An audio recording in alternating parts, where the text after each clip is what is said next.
अगला कहलाता है वोट ऑफ क्रेडिट, जिसे हिंदी में आप कह सकते हैं प्रत्यानुदान, जो कहलाता है प्रत्यानुदान।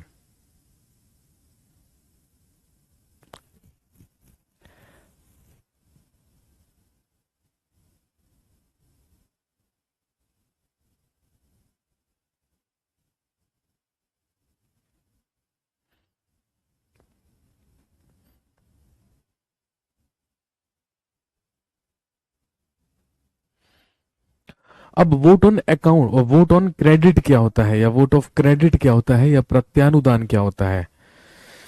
भाई आपको ये पता चल गया कि जब हम बजट पेश करेंगे तो उस बजट में आने वाले वित्तीय वर्ष के जितने भी आय और व्यय का ब्यौरा होगा उसे क्या कर दिया जाएगा, पहले ही पेश कर दिया जाएगा। अब फॉर एग्जाम्पल किसी भी योजना या किसी भी कार्यक्रम के लिए किसी पर्टिकुलर अमाउंट को क्या कर दिया गया है, फॉरकास्ट कर दिया गया है, या उसका अनुमान लगा लिया गया है। लेकिन कभी कभी ऐसा होता है कि उसी पर्टिकुलर योजना या कार्यक्रम के लिए कोई अनिश्चित भी क्या जाता है, खर्चा आ जाता है, और वो अनिश्चित खर्चा हमने बजट में पेश ही नहीं किया होता है। और जब ऐसा हो जाए और अनिश्चित तौर पर किसी भी खर्चे का ब्यौरा सामने आ जाए, तो ध्यान रखेंगे भारत की संचित निधि से धन निकालने के लिए पार्लियामेंट में वोट ऑफ क्रेडिट या प्रत्यानुदान की मांग की जा सकती है। इसी की तरह मिलता जुलता होता है एक्सेप्शनल ग्रांट्स, इसी के जैसा होता है एक्सेप्शनल ग्रांट्स, या जिसे हिंदी में कहा जाता है अपवादानुदान। ये कहलाता है एक्सेप्शनल ग्रांट्स या अपवादानुदान।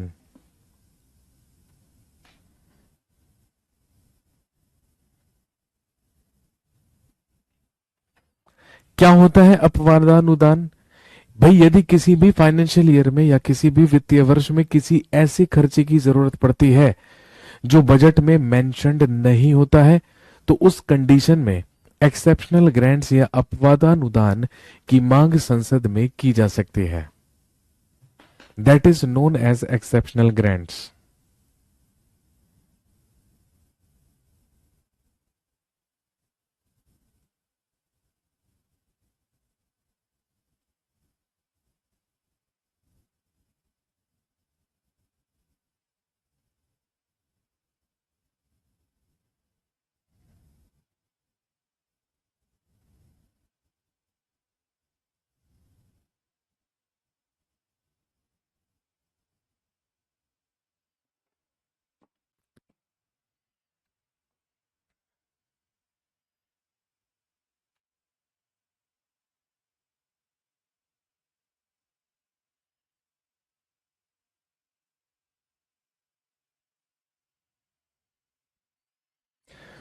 तो ये वो कुछ महत्वपूर्ण अनुदान होते हैं या महत्वपूर्ण ग्रांट्स होते हैं जो संसद के द्वारा या संसद से लिए जा सकते हैं, और सभी के लिए पेश होता है मनी बिल, चाहे वो अप्रोप्रिएशन बिल हो, चाहे वो सप्लीमेंट्री एडिशनल एक्सेस ग्रांट्स के लिए हो, वोट ऑन अकाउंट के लिए हो, वोट ऑफ क्रेडिट के लिए हो, या फिर एक्सेप्शनल ग्रांट्स के लिए हो। इन सभी के लिए एक मनी बिल पेश किया जाएगा, और मनी बिल पेश करने के बाद ही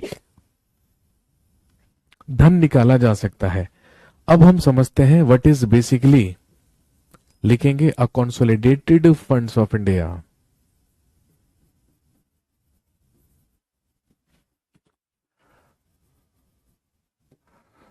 कंसोलिडेटेड फंड्स ऑफ इंडिया या भारत की संचित निधि। कंसोलिडेटेड फंड्स ऑफ इंडिया या भारत की संचित निधि which is basically article 266 of Indian constitution.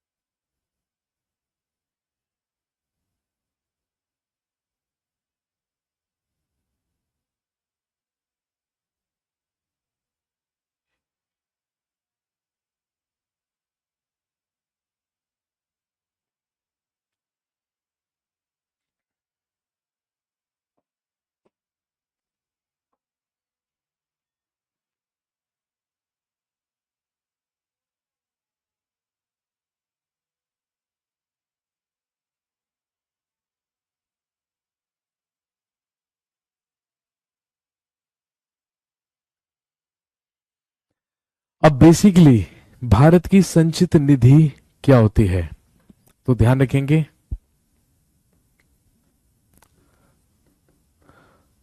all the fees and taxes received by the government of India। लिखेंगे भारत सरकार द्वारा प्राप्त किए गए सभी शुल्क एवं कर।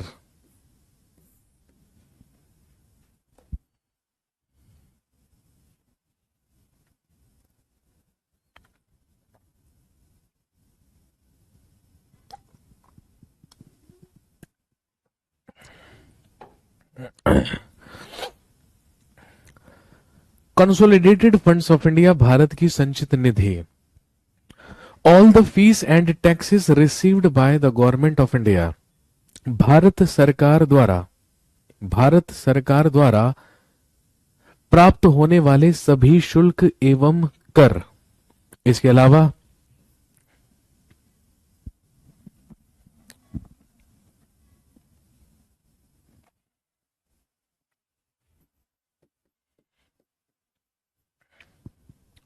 All the landings and borrowings.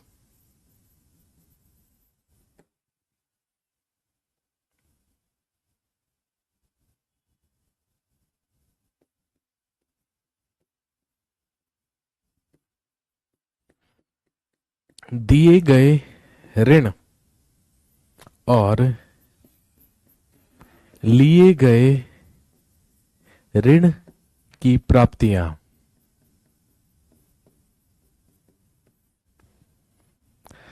भाई आप जानते हैं भारत सरकार को जो होने वाली आय है वो मेनली किससे होती है, शुल्कों से और करों से। तो जितने भी शुल्क और जितने भी टैक्सेस, जितने भी कर भारत सरकार को प्राप्त होते हैं, इसके अलावा भारत सरकार के द्वारा जितना भी ऋण दिया गया है और जितना भी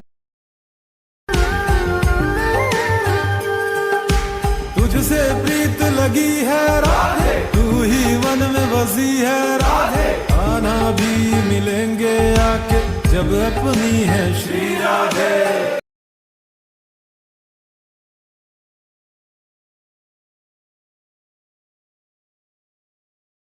के अलावा भारत सरकार के द्वारा जितना भी ऋण दिया गया है और जितना भी ऋण लिया गया है, उन सब की प्राप्तियों का लेखा जोखा ही मिलकर क्या बनता है, कंसोलिडेटेड फंड्स ऑफ इंडिया या भारत की संचित निधि।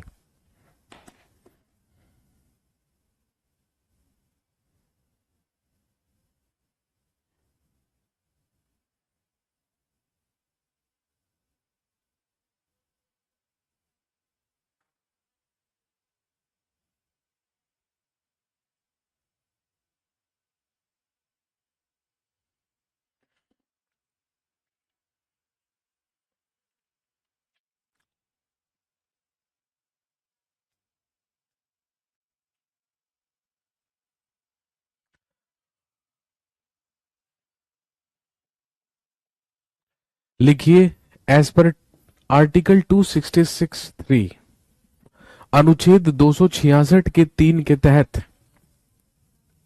एज पर आर्टिकल 266(3), संविधान के अनुच्छेद 266 के 3 के तहत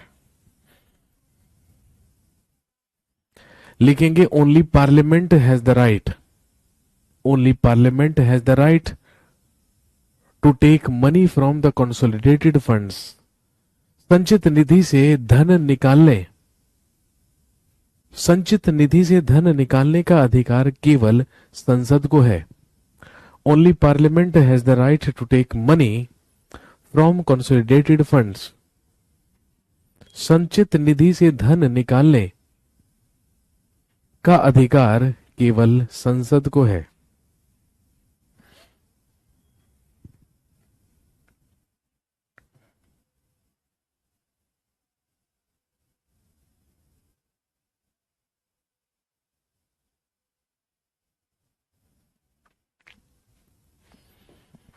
next,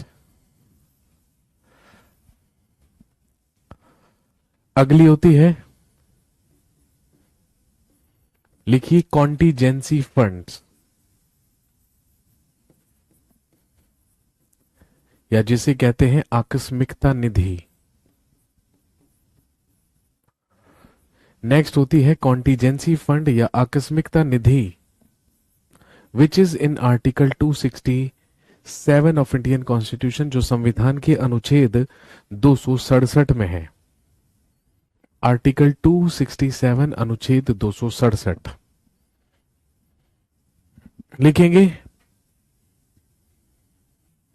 bye making a law, विधि बनाकर, लिखेंगे by making a law the parliament will establish a contingency fund, विधि बनाकर संसद एक आकस्मिकता निधि,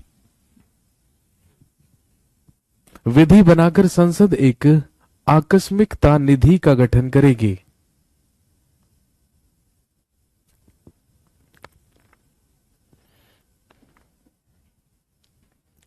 in which the money will be kept for, in which money will be kept for the situation of emergency,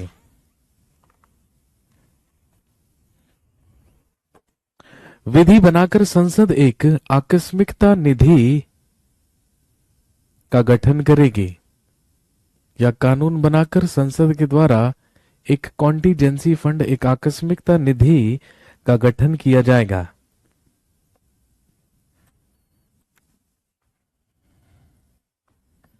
इन विच, जिसमें, a money will be kept for the situation of emergency, जिसमें आकस्मिक स्थिति के लिए या आपातकालीन स्थिति के लिए धनराशि को रखा जाएगा। और लिख लीजिएगा, only president has the right, only president has the right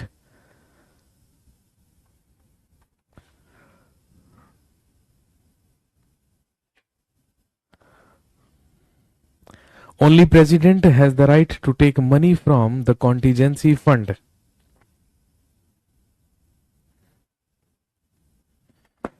only president has the right to take money from the contingency fund।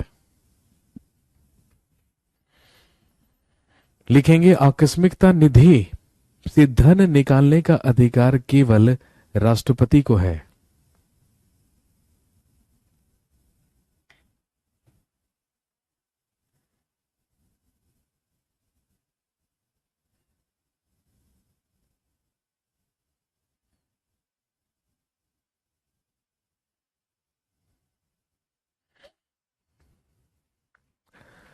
आकस्मिकता निधि से धन निकालने का अधिकार केवल राष्ट्रपति को है। Only president has the right to take money from the contingency funds.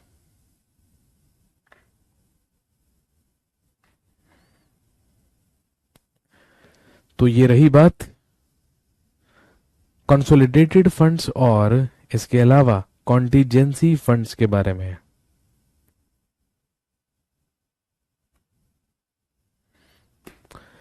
चलिए जी, आज की कहानी को यहीं पर समाप्त करेंगे, यहीं पर रोकेंगे।